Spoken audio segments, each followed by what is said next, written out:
Бүгін мұсылман үмметі жөнөкөй күндөрдү өткөрүп аткан жери жок. Өтө чоң сыноодо.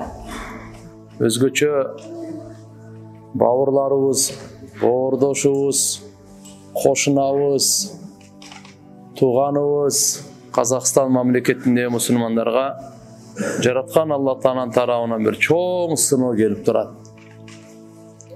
Чын-чынына келгенде алар деле Алла сынап аткан жери жок. Бирөөнүн үстүнө кичине кайгы келсе, бирөөнүн үстүнө ушундай бир сыноо келсе, ал өзү эле жалгыз сыналбайт. Алла Таала бизди да сынап атат. Булар кандай дейт ушуларга? Кээ бир душмандар бар, ушундай абалга, кайгыга сүйүнгөндөр.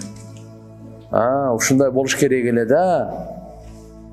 Ушуну күтмөк, ушуну көрмөк да. Алиязу билла. Алла Таалам сактасын мындай арам ойдон, кара ниеттиктерден. Мусулман адамдын жүрөгү мындай болбойт. Мусулман адам жүрөгү дүйнөдө кайсыл жерде мусулман жашаса, анын кайгысы менин кайгым, анын кубанычы менин кубанычым. Ушуну бизге пайгамбарыбыз Мухаммад алейхиссалам үйрөткөн. Билип коюңуз, бир жерде жамандык болуп атса, күнөө болуп атса, ошого разы болуп атсаң, сен кылбасаң да шериктешсиң. Бир жерде сооп болуп атат, жакшы иштер болуп атат, сен кылбасаң дагы ошого разысыңбы, ага да шериктешсиң. Ошондуктан иншалла биз көп дуа кылайлы. Бул боордош элибиз, кыргыз казак бир тууган деп байыртан калган ата-бабаларыбыздан келген сөз. Биз күн сайын дуа кылып атабыз, да көбүрөөк дуа кылайлы, жакшы сөздөрдү айтайлы. Кандай болбосун, мынакей эң негизи эле байлык бийлик бул колдун кири. Кимден гана калган эмес. Негизи кан төгүлбөс. Алмаша берет, келе берет. Жараткан Алла Таала мусулмандарга эле эмес, капырларга деле берип келген. Пайгамбарыбыздын доорунан анда мурда тилкел айям нудавилуха байнан нас. Бул ушундай күндөр дейт Алла Таала. Кезек-кезеги менен биз бере беребиз дейт. قل اللهم مالك الملك تؤتي الملك من تشاء وتنزع الملك ممن تشاء وتعز من تشاء وتذل من تشاء. Кимге кааласа Алла Таала мүлк, бадышачылык, башкаруу, өкмөт берет. Кимден кааласа алып таштайт. Бул Алла Тааланын иши. Ошондуктан ал бир мусулмандын каны Казакстандын эмес, бүткүл дүйнөнүн байлыгына барабар эмес таксырлар. Ошон үчүн бул жердеги эл бузарлар болот, когалаңдар болот, көрө албагандар болот. Ал деген тууган бирөөнүн баласы, же бирөөнүн атасы, бирөөнүн бир тууганы. Ошол жаракат тартып аткан, курман болуп аткан жөнөкөй нерсе эмес бүгүнкү күн. Болгондо дагы иншалла биздин кошунабыз, андан дагы жакыныраагы бир тууганыбыз Алла Таалам иншалла кайраттуулук берип, акыл эстүүлүк берип, шайтандын, душмандын, жаман, кара ниеттик, ушундай тополоң, когалаңды каалагандардан Алла Таалам өзү сактап, алардын бардыгын жүзүн кара кылсын. Амин.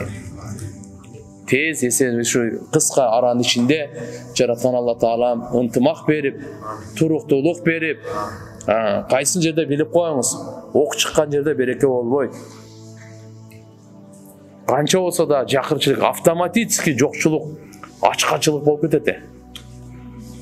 Кандайдыр бир ушундай бир Кудайдын немеси бул. Ошон үчүн иншалла бул жакта канча деген адамдардын, канча деген бир буюмдары, баягы тономой, мародерство деген бул эми мусулмандын шанына туура келбейт. Бирөөнүкү бирөөгө качан буйурду эле. Тешип чыкканын көргөнбүз. Өзгөчө мусулмандыгы мусулман ал буйрубайт тууган адам. Ал жатып калса дагы албаңыз. Пайгамбарыбыз бизге ушуга тарбия кылган. Көчөдө таап алсаңыз, уурулук тиякта турсун, жөн эле көчөдө таап алдыңыз. А сиздики эмес таксы. Ал бирөөнүкү түшүп калды. Түшүп калды. Şariatыбыз айтат, ошону ал дагы нар жак бер жак тебеленди болуп кетпесин, жаман нерсе болуп кетпесин. 1 жыл ээсин изде дейт. Не дейт?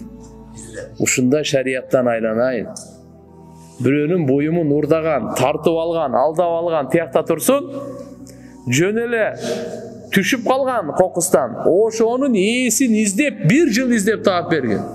1 жылда канча жолу издешиң керек экен? Ар бир күнү 5 жолу. Мына аманат деп мынаны айтат. Тазалык деп мынаны айтат. Укук деп мынаны айтат. Бакыт деп мынаны айтат. Бирөөнүн мүлкүнө кол салбайт, бирөөнүн жанына кол салбайт, бирөөнүн абирине кол салбайт. Ушундай Алла Таалам кереметтүү бизге дин берген. Ушундай динди кереметтүү пайгамбар Мухаммад алейхиссалам алып келген. Бирөөнүн мүлкүнө көз артпа. Бирөөнүн мүлкүн чөнтөгүн санаба. Бирөөнүн мүлкүнө кол салба. Ошондуктан иншалла мына 3-4 күндөн бери, мына 3 күндөн бери кандай чоң кайгы болуп атат. Ошон үчүн көп дуа кылайлы тасырлар. Көп дуа кылайлы. Ажап эмес. Балдарыбыздан дуа кылдырайлы. Алар маасум, саби.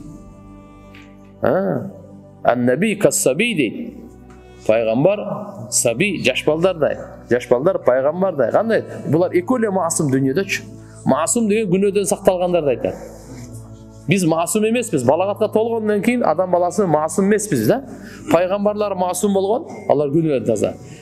Балагатка толгонго чейин балдар бар го, ушулардын баардыгы масум да. Ошон үчүн мурдатан аулиялар ушундай бир проблема болуп калганда жаш балдарга кайрылчу экен, дуа кылып койчу депчи. Бунун дуасы пайгамбарлардын дуасында. Күнөө жок да буларда. Мушкатул Масабих деген китеп бар. Ошол жерде келет. Алла Таала өзүн тааныштырат. Жана бул дүйнөдөгү системаны түшүндүрөт. Өзүн да тааныштырат. Мен Кудаймын дейт. Мен сыйынууга ылайыктуу затмын дейт. Менен башка бир да сыйынууга ылайыктуу зат жок дейт. Мен бадышамын дейт. Бардык мүлктүн дагы бадышасымын, бадышалардын дагы бадышасы менмин дейт. Качан менин бенделерим мага баш ийип жашаса, мен аларга боорукер бадыша дайындап берип коем дейт. Райым кыла турган. Качан мен бенделерим мага тоң моюнду кыла турган болсо, баш ийбестик кыла турган болсо, мен аларга таш боор бадыша дайындап коем. Алардын канын сора турган. Ошол учурда бенделерим бадышаларыңарга каршы дуа кылбагыла дейт. Жолдомо берип атат Алла Таала. Не дейт? Ошондой залым бадыша келгенде дагы каршы дуа кылбагыла дейт. Падышага каршы. Силер дейт, не кылына дейт? Силер мага жалдырап, жалбырап, күнөөлөрүңөргө тооба кылып, дуа кылгыла. Мен ага өзүм жетиштүү болом дейт. Аны кандай кылам, мага таштап койгула дейт. Ошондуктан иншалла биз баарыбыз мусулмандар тооба кылып, бирибизге боорукер Кажасадил вахид, пайгамбарыбыз айткан, мусулмандар бир денедей деген. Бир денедей. Бир мүчөсү ооруса, бардык дене кыжалат да. Бир мүчөсү ооруса, таң аткычакты температурада уктабай өткөзөт да түндө. Элестетиңби, бир бооруң ооруса, же жүрөгүң ооруса, же өпкөсү ооругандар, пневмония, уктай берет дейсизби? Көз дагы кайгырат, көздөн жаш чыгат. Улак болсо ошого кызматта, эмне кылсам ошо өпкө канткенде жакшы болот. Тил ага ар кимге айтат, арызданып сүйлөйт. Врачка айтат, мындай дейт. Колун ары берсе, пут, ар ким айтпайт да, эмне кылсаң өпкө өзүң бил. Мен ишим жок сен менен деп кол айтпайт да. Пут айтпайт да андай деп. Же көз деле, тил деле, кулак деле, эмне болсоң ошого өпкө дебейт да. Пайгамбарыбыз бир сөз менен түшүндүрүп койду. Мусулмандардын бардыгы бир денедей. Бир мүчөсү ооруса, бардык мүчөсү ошого камкөр, ошонун оюнда, ошонун пикиринде болгон дейт. Андыктан казак бауырларыбызга бүгүнкү күндө сабырдуулук, акылдуулук, туруктуулук, ынтымактуулук, бири-бири менен туура түшүнүп, тез аранын ичинде Алла Тааланын берекесин берип, баарына эми адам баласы экен, ачуусу келгенде акыл кетет таксырлар. Ачуусу келгенде биз ахиретти карап жашайлы, өлүмдү унутпайлы, өлгөндөн кийин мен тирилем деп жашайлы. Алланын алдында ар бир сөзгө, ишке эсеп китепти берем деп жашайлы. Түбөлүктө алдымда ахиретим бар деп. Ошону куруп жашайлы, бузуп жашабайлы. Ошого пайгамбарыбыз Мухаммад алейхиссалам таза, бактылуу, бейпил, райымдуу, бири-бирине боорукер жашоо алып келген, ошол жашоону өзүбүзгө алып келейли. Пайгамбарыбыздын жашоосу менен канчалык биз жакындасак, канчалык окшошсок, канчалык пайгамбарыбыз Мухаммад алейхиссаламдын сүннөтү менен нурлансак, ошого жараша ортобузда дагы мейримдүү жашоо болот. Ортобузда да таза жашоо болот. Бири-бирибиздин малыбызга, жаныбызга, айбирибизге кол салбай, бири-бирибиздин малыбызды, жаныбызды, айбирибизди сактап, коргоп жашаганга Алла субханаху ва таала бизге ушундай таза жашоо берет. Бул бардыгы пайгамбарыбыздын жашоосун иман, амали салих менен чагылтырган.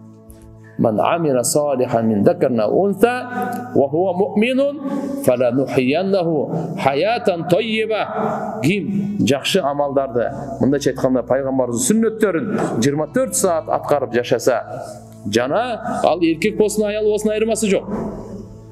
Ким болсун айырмасы жок. Бирок имандуу болсун. Иманы бекем, иманы ахиретке эстете турган, Алланы эстете турган, Алла менен бекем байлай турган, Алла Тааланын азабынан коркута турган иман болсун да. Биз ошондойлорго сөзсүз Алла Таала айтат: "Фала нухияннаху хаятан тайyiba." Жашоону Алла берет. Жашоону Алла берет бардыгына. Мусулман эмес, инсан, жин, айван бардыгына жашоону Алла берет. Алладан башка эч ким бербейт. Ал жалгыз берет. Кудурети менен берет, каалоосу менен берет. Өкүмү менен берет Алла Таала. Бирок ошо жашоону фала нухияннаху хаятан тайyiba. Кандай жашоо дейт? Хаятан тайyiba. Ушундай таза, ушундай рахаттуу, ушундай бейпил, ушундай берекелүү, ушундай бактылуу жашоо берем дейт Алла Таала. Ошон үчүн иншалла, келиңиздер туугандар, иншалла биз бүгүнкү кайрылуубуз да ушул себептен эле ар бирибиз күн сайын, ар бир күнүбүз өтө чоң Алланын неаматы, ушу аркылуу ахиретибизди куруп калайлы. Мусулман кандай болуш керек пайгамбарыбыз үйрөткөндөй, биз ошол кезде бирөөнүн кайгысына күлө турган, бирөөнүн кайгысына дагы унчукпай эле кое турган, ал имандын талабы эмес. Имандын талабы колубуздан келген жардамды берейли. Узактабызбы? Дуа менен жардам берип турайлы. Жакшы сөз менен жардам берип турайлы. Бүгүн интернет таласында жакшы ушундай сабырдуулукка, ынтымакка, жакшы чакыруулар менен колубуздан келген салымыбызды кылып турайлы. Эгерде жардам керек болсо, келип калса, анда биз алаканыбызды ачып, жүрөгүбүздү ачып күтүп алайлы. Мынандай нерселер туугандар. Кандай болбосун, жараткан Алла Таалам баарыбызга жакшылыкты берсин. Өзгөчө казак бауырларыбызга Алла Таалам өзүнүн хидаятын берип, мына азыркы тополоң ушул ойдон болуп токтосун. Ушул ойдон Алла субханаху ва таала шайтандын отун өчүрсүн. Жана элдин бардыгы эми кайра токчулук болуп, жакшы бир иншалла маанайда жакшы жашоону Алла Таалам тартып алсын.